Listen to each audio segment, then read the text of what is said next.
Hey guys, I'm Dr. Kim. I am a doctor of chiropractic, EFT practitioner, photographer, and multi passionate extraordinaire. Today, we're going to talk about how to select for a graduate school.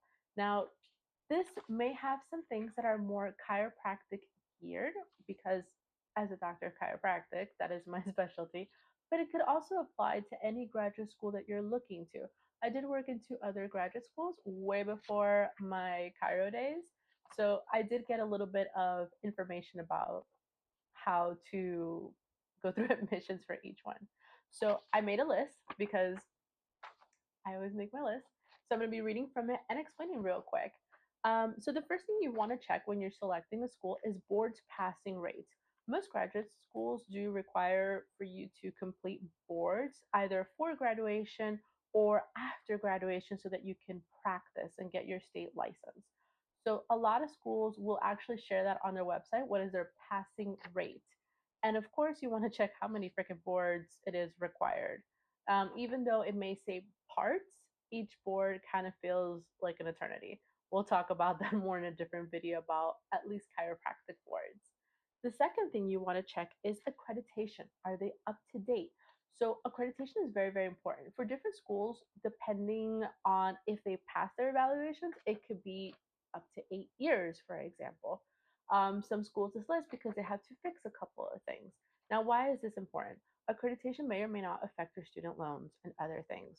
So definitely want to make sure that all your accreditations is up to date. That way you can actually even take your boards.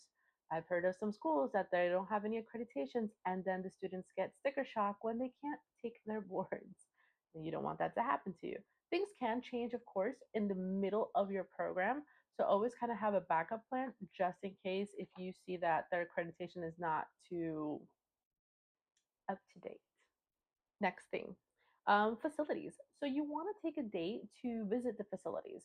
You want to make sure that this is somewhere that you're comfortable going to, that this is somewhere that you can envision yourself. You're going to spend there 3, 4 years, and you want to make sure that you like the place as much as you want to graduate from that school, or as much as you want to pursue that career.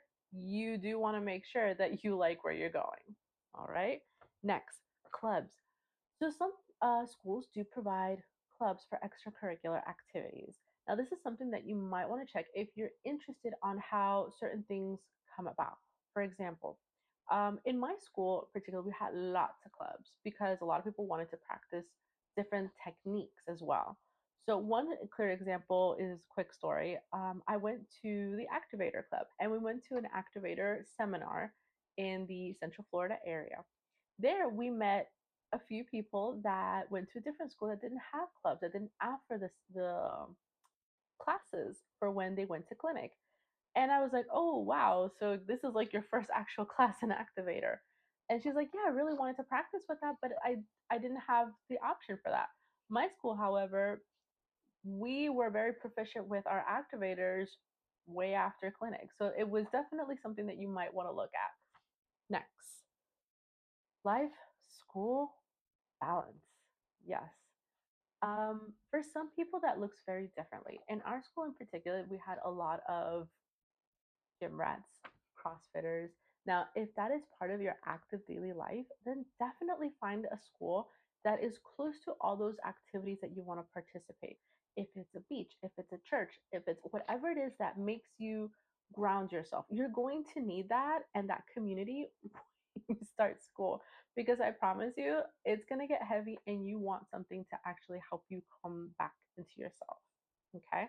For me, it was the beach. So, and also, of course, being close to home. So, definitely staying in Florida and going to the school I went to kind of met both things I needed to be close to home, at least, a shorter flight home, and to be next to the beach. I was like one bridge over the beach, and it was really, really nice to have that access. Next on the list is, will they help you reach your goals? Now, of course, graduating from your graduate school is going to be your major goal. But do they have mentors that are going to help you reach those goals? Do they have the classes? Do they have the man hours, the techniques to help you reach your goals?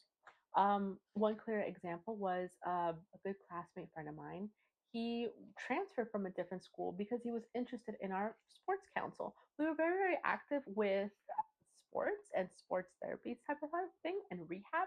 So he really wanted to be part of that. So he transferred schools just to make sure that he can actually reach his goal in being able to be a provider that provides more for athletes. Next on the list is program. How does the program look? Is it a trimester? Is it quarter? Is it semester? I will tell you, some schools can be quarters, and it is not easy, especially when they say a quarter and it's like 12 weeks, but you really finish everything in 10 weeks and you're like dying at the end. That might not work for everybody's nervous system. Um, you may have to take other steps like I had to do, but a trimester might be better. You kind of finish a little bit earlier, but you're still kind of going at a faster speed. So definitely check how the programs do. The school I used to go to, they were a quarter system. I've heard through the grapevine that they changed into a trimester program, so that's something that you might want to look into. But definitely take that into consideration. How fast do you want to go? How is your speed? Not every school provides it. From my understanding, most graduate schools are a semester based, but it just depends on what you find. And last on the list, list, it is how is ADA managed? So ADA is American Disabilities Act. You want to make sure that if you do have any disabilities, that the school can actually manage those things. So definitely make sure that you speak with somebody in admissions, somebody that is gonna, an advisor, a school advisor, anybody that manages ADA and how they can help you if you have any needs. Okay. It is important to recognize that we sometimes have limitations, and that's okay, whether it be food allergies, whether it be severe anxiety because of a different medical diagnosis. It is important to voice these things, preferably before you start school, because they will affect you through your journey in school. In my case, for example, one of the things I had to go for, and I'll be open and honest, is the food allergies.